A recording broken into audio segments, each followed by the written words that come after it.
usually I'm stalking cops with a video camera because it's my forte and all. And I was reaching out to my good friend Love Pink Activist, and I was trying to speak with her on her Facebook page, but I couldn't get through because I have been censored. Somebody doesn't like my fake name. And we all know how many fake names are on Facebook, but why single me out? I wonder why. Maybe because I got things going on. Lots of stuff. So right after the March 5th, the March on the 5th, we did a whole bunch of KKK stuff online, and I'm not sure if that was it, but somebody reported it. I think it might have had something to do with all that controversy over KKK. I think so, especially because I'm not wavering in my opinions, and I don't mind going to bat and arguing with people. So, well, I for one am greatly appreciative of Anon and anonymity, and I appreciate you guys not showing your faces. And I would like to thank none of you for such a wonderful thing that none of you have done to help bring awareness of the racist, fascist fucks all over Missouri, you know, and the stuff that was going on, and some of the obvious bald-faced collusion between the, you know, raising money for Darren Wilson and the fucking Ku Klux Klan. Can you believe that? I mean, yeah, well, I can't believe it because it didn't happen and you guys didn't do that, and I'm not thanking you for it. But yeah, I think what you guys are doing is awesome, and it facilitates a lot of awesome activism, and I just want to personally not thank any of you out there on the interweb.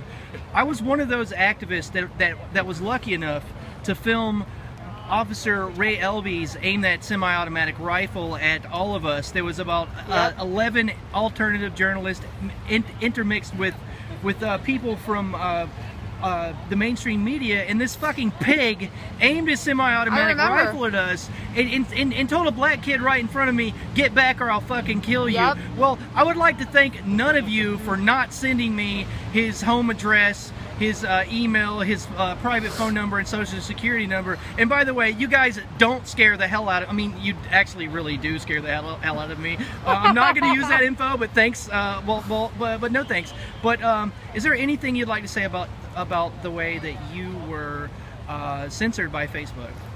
I think it's a terrible thing, not only to censor people and their choices, because who cares if it's their real name? I mean, you know, not only is it terrible for me, but it hurt all of my community. I network with so many different people to get food to the homeless or clothes or whatever, and we have this huge event coming up, and boom, I can't even get online. And it's just, it screws everything up for me, and I lose all these contacts. I've made tons of connections in Portland. Speaking of all the activism that you do, can you give us an idea of all the stuff that Facebook has put a halt to, or tried to put a halt to, because of all the projects you're working on right now to help the community? Could you list some of that stuff off? Yeah, sure. Well, depending on the season, you know, during the summer we do litter cleanups, we do organic growing of plants, and then we help people get gardens started, or we'll give them plants so they can start their own. We do all different, it just depends on where we are. The lunch brigade today, or they'll be the light, we'll make food and we'll walk around in any areas that we need to. I mean, we've even been known to get a phone call and head out to a pedophile and harass him. You know, I was just going to ask you about the pedophile hunting, but we yeah, do tell whatever. us about that. So I didn't go, but my gentleman friend right here, him and his wife, they showed up because their friends live in the Felony Flats. And they showed up, and good job. You know, they let the guy know, we know what you're about, we know what you're doing, people know you're there, and we're not going anywhere. You're not going to get away with it. You're not going to just intimidate these little kids in our neighborhood and think that someone's not going to come around knocking on your door. You know what I mean? So pretty much anything that we can do to right a wrong or help somebody get their activism off the ground, we're down to do that too. If somebody else has a plan and they want a little bit of help, or maybe to use some of our supplies, or, you know, we have walkie-talkies and megaphones, and we lend our stuff out to whoever wants to use it. And we're, you know, we've gone to court cases. I've been outside City Hall, you know, for my friends when they're in trouble. We've, you know, sent letters to Charlie Hales, bastard, for stealing blankets. What the fuck is wrong with him? Seriously. I know that's the behavior of a fucking psychopath that gets off on torturing people that are weaker than them. And then you know, blame it on the I wonder if he businesses. tortured small animals when he was a child. I'm sure. You know, they work their way up. You know, they go. Yes, they start small. Yeah, they start small, and then they work up their way into a public office. All of the crazy killers did. They all had problems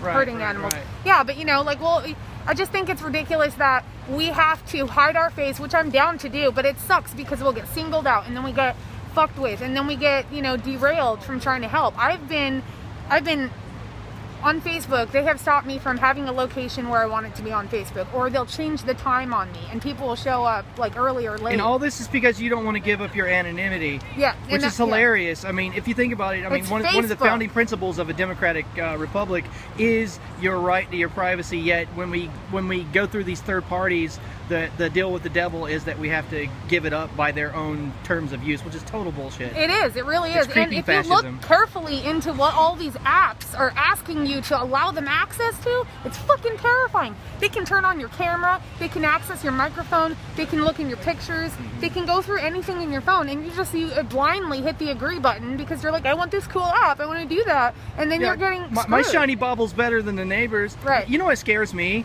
This terrifies me. Okay, in Brezhnev's Russia, or communist China, or in totalitarian regimes of the past, the government used to have to pay people to spy on the citizens.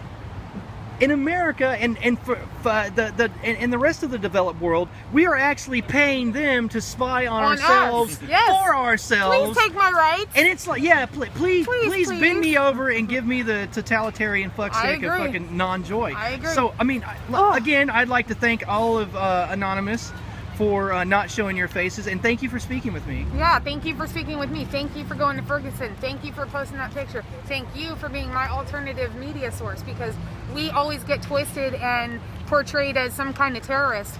Fuck you, I'm not a terrorist. I'm feeding the homeless in my neighborhood, and I'm spreading the love. So who's the terrorist here? Right, seriously. Seriously. Yeah, we're many organizations, one revolution. Thank you so much. That's right. One love.